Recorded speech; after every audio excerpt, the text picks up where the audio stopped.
Bonjour et bienvenue à ce ciné-genre consacré aux films d'horreur. Alors pour commencer, je vais vous parler d'un super genre, qui est le genre slasher. Dans ce genre de film, on suit un tueur qui tue tout le monde. Alors ces films n'ont pas forcément un grand scénario, mais je les trouve sympas quand même.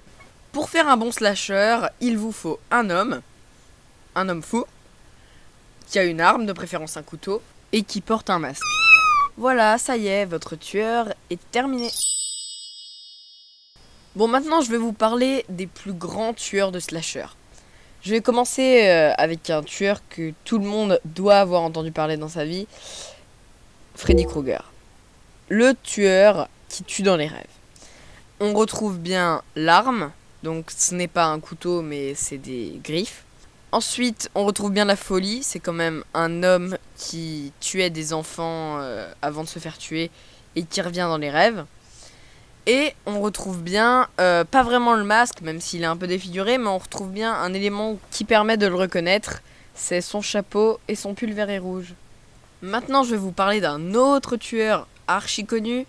J'ai nommé Jason Voorhees, le tueur de Vendredi 13. Donc on retrouve bien la grande lame avec qui il tue la plupart de ses victimes, même s'il prend un peu n'importe quoi pour tuer. On retrouve bien aussi la folie. C'était un enfant défiguré qui s'est fait noyer par ses camarades en colonie de vacances. Et dans le premier, sa mère revient tuer les animateurs du camp de vacances où son fils s'est fait tuer. Ensuite, dans les autres, il revient en mort-vivant. C'est à partir du 3 qu'il se met un masque sur la tête pour cacher sa laideur difforme. Franchement, il y a mieux comme santé mentale. Maintenant, je vais vous parler d'un autre grand timbré aussi. C'est Michael Myers. Il apparaît dans toute la saga Halloween à part le 3. Donc on retrouve bien l'arme, le couteau, c'est souvent un couteau, mais lui il fait un peu n'importe quoi, il prend n'importe quoi pour tuer en fait. Dès qu'il trouve un truc, il l'utilise.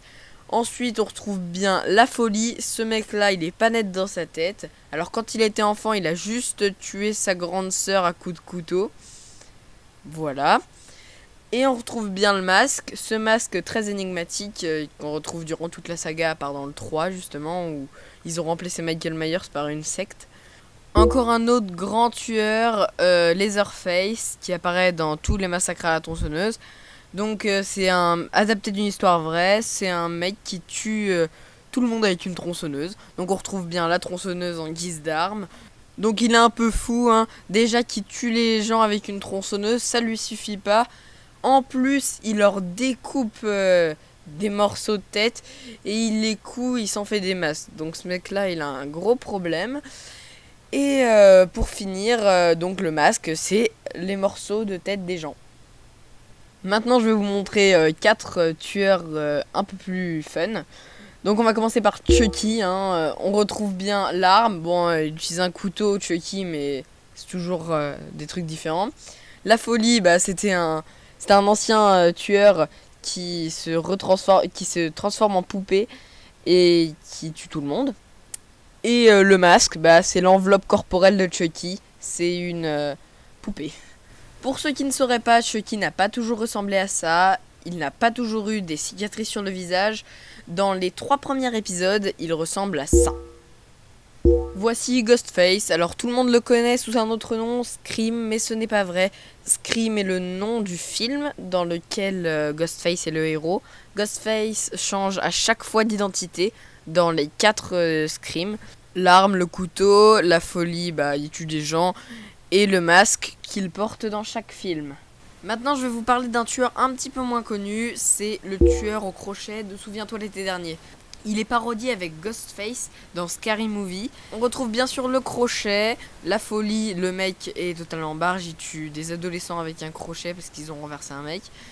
Et le masque, il utilise sa capuche. Alors le moyen le plus efficace du monde, vous mettez une capuche, personne ne vous reconnaît. Maintenant, je vais vous parler d'un tueur encore moins connu. Il fait partie des 2 films Meurtre à la Saint-Valentin. C'est Harry Warden, un mineur qui tue des gens avec une pioche durant la Saint-Valentin. Donc l'arme, la pioche. Il est fou parce qu'il tue des gens à la Saint-Valentin. Et son masque, c'est le casque de mineur que tous les mineurs ont. Alors nous allons maintenant parler du film de Possession. Alors j'imagine que vous savez tout ce que c'est le film de Possession. C'est les films comme Rosemary Baby, L'Exorciste, L'Exorciste 2, L'Exorciste 3, L'Exorciste au commencement, L'exorcisme d'Emily Rose, Le dernier exorcisme partie 2, Possession, Possédé, Evil Dead, Evil Game, Devil Inside, Ghost of Mars, Jusqu'en Enfer, Insidious, Le Rite, Summer of Fear, Unborn, American Hunting. Il y a énormément de films de possession, il serait impossible de tous les énumérer. Je vous en ai déjà cité pas mal, je pense, mais c'est qu'un tout petit nombre par rapport à tout ce qui existe en termes de films de possession. Pour faire un bon film de possession, il vous faut une petite fille mignonne. Non, une petite fille mignonne. Voilà, c'est mieux.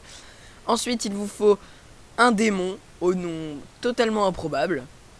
Mélangez le tout et vous obtiendrez une petite fille totalement dégueulasse, qui dégueule partout, qui balance des obscénités à longueur de journée, et qui se prend pour Superman.